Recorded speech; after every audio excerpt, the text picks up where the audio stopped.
திருடன்னா பொருள் மட்டும்தான் திருடுவான் நினைச்சுக்கிட்டு இருந்தீங்க. பொருளை விட விலையேற பெற்ற உங்கள் சந்தோஷத்தை அவன் திருடினான், உங்கள் உறவுகளை திருடினான், அக்கம் பக்கத்துல நீங்க பழகின பழக்கத்தை திருடினான். எத்தனையோ காரியத்தை உங்களுக்கு முட்டுக்கட்ட வச்சு தனிமையில உட்காந்து முனிவராக்கி உங்களை மூளையில முட்டையிட வச்சிட்டான். நான் கோழி விடுற முட்டை சொல்லுங்க, மார்க்ல வாங்குற முட்டையை சொல்றேன்.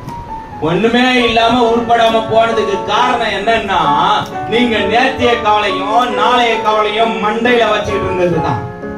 ஸ்தோத்திரம்.